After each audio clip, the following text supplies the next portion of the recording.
Alright, ladies and gents, and welcome to episode 16 of Zero to Hero. We're at home against the Urawa Red Diamonds, and we got to start as a right midfielder once again. 4 minutes in, real good cross from us, you know, just to cause a little bit of havoc in the opposition box, but unfortunately no goal came of it. We were pretty much just trying to rally up and down the right wing at all times. Here's an instance where we are forced into essentially almost playing as a right back and defend. Fortunately for us, though, the striker, who is better aerially than me, headed wide, but it didn't take long for none other than Muto, his nice celebration, to break the deadlock. You know, it was half decent build-up play, but you know, a defender has to put a foot in there, which didn't quite happen, unsurprisingly. We were still creating chances of our own, though. We had a lot of crosses coming into the box, with players trying to get on the end of them, but then again, so did the other team. So what was really important for us is to just, at all costs, not concede another one. And we did go in to half-time, having only conceded one goal. So we had more chances of our own. There's a volley over the bar, I believe it was, from potentially Kono, and yeah, it was a really close game. Both teams were attacking quite well and defending quite poorly, but you know, from a V-Varen Nagasaki perspective, we were knocking on all the doors and no one was opening, and eventually I personally got substituted off, which obviously isn't what I want, but if that's what the manager thinks will help us win the game, then fair enough. And this was a awesome double save coming out from the Urawa Red Diamonds goalkeeper. You can see how much it meant to him. We then hit the post from a corner. Sorry, it was a header, I believe, potentially by Delgado, who'd also come off the bench. And then with what was essentially almost the last kick of the game, we had another header on goal, and you can see both Suzuki and Marilla smashing the ground there in frustration. And it did mean that we lost to the team with KFC on the back of their shirts. We got a rating of 6.0, however. Next up, we're up against Edinson Junior, whatever he's called. He's another of our kryptonites. Edinson Junior, I think is his name, yeah.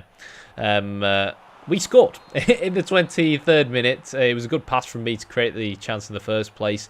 And then I just kind of, you know, popped up when the goalkeeper saved it and tried to score the rebound. Unfortunately and frustratingly and annoyingly for myself, the linesman was just about correct. I was a couple of centimetres offside, but that's football for you. Anyhow, 37th minute, I make a run through the middle and I cheekily lob it over the goalkeeper. And again, this type of goal, obviously it was a very good finish from me. I'm not quite sure why I tried to lob it, but I enjoyed the celebration afterwards, undoubtedly. But it's just all about that movement. Yes, I'm a right midfielder. Yes, sometimes I'm constricted, but sometimes you have to think a little bit outside of the box. And that's what I've kind of been trying to add to my game recently, especially given our weird formation. But yeah. But anyways, we scored, and then they kicked off.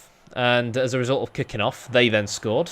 To be fair, it was a really good strike from the edge of the box. So, you know, can't really fault the effort. But again, just look at how deep our defence are. And I was almost playing centre-back.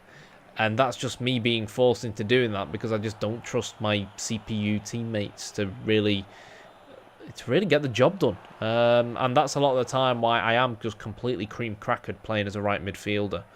Anyways, nice floated ball into the box from me. It was a really good header from one of our lads in the middle as well.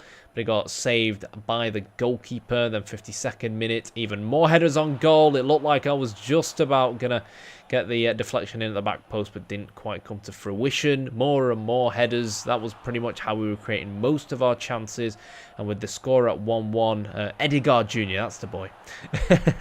With the score at 1-1, you know, we wanted to go for it, which makes sense. 63rd minute, we finally break that deadlock of 1-1 by getting the first goal of the second half. I think it was the first goal of the second half. I'm not sure. Anyway, Suzuki scored. That's the important thing.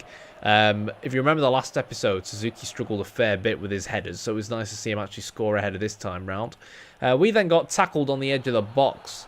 I think the referee deemed it as a last man challenge, hence why he decided to obviously send off the opposition player. But obviously given that we were 2-1 up, for the opposition to go down to 10 men was a positive thing for us. And maybe if it wasn't for that challenge, I may have been through on goal and maybe will have scored. I'm not quite sure what kind of medical help that was, just leaving me lying down on the side of the pitch like that. But yeah, as you can see, we came back onto the pitch. We looked relatively healthy, and we were caught offside. Otherwise, we may have actually got our second goal of the game. But all that matters is that we scored a goal and we got man of the match.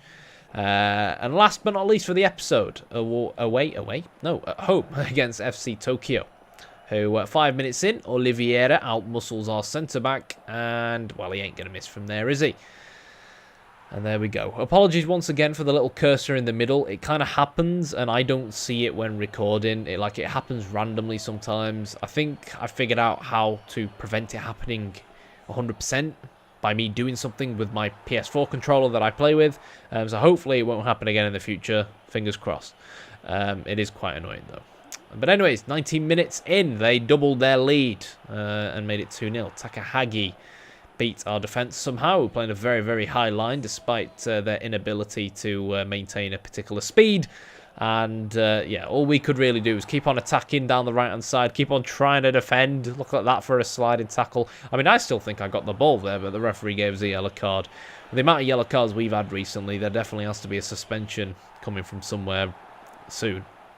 But yeah, all we can do is just keep huffing and puffing, and it's kind of like one of those scenarios where if you can get back in the game, especially at home at 2-1, who knows what sort of comeback might be on the cards. But anyways, tricky feet from myself, taking inspiration from the one and only CR7 down this right-hand wing. Ball once again into the box, but Suzuki blazes the ball over the bar.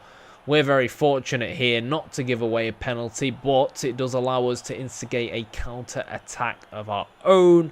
I tried to kind of switch play like I did a few episodes ago and found a lot of success with, trying to link up with Suzuki. It wasn't quite happening, but I tell you what was happening. This strike from the edge of the box from myself.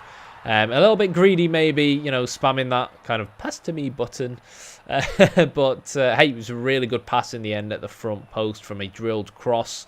You could tell, I wasn't really fussed about my awesome goal. I was more fussed about picking that football up and taking it back to the centre circle. But yeah, this is one of the reasons why I was disappointed that the cursor glitch appeared, because, I like to save these nice goals that I score. And it's going to be ruined by the weird cursor glitch. But anyways, we were still, of course, 2-1 down, which meant that we still had somewhat of a mountain to climb. And yeah, going 3-1 down at home, especially given the scenario of the game, would not have been ideal at all, but it happened. And to be fair to FC Tokyo and Omori, it was a really well-worked goal, and Omori did really well to kind of come into the box and basically, find the back of the net. Real good momentum on his run as well. We were fortunate not to concede another one, and again, this is just me trying to emphasize with some of these highlights, how far back I am sometimes that I haven't shown you guys in the past. But anyways, we lost 3-1. We didn't get man of the match, but we got a rating of 8.5. 3 goals, 4 assists, and I think I'll see you guys in the next episode. Marilla Suzuki, top goal scorers for us, and we're 9th in the league. See you next time.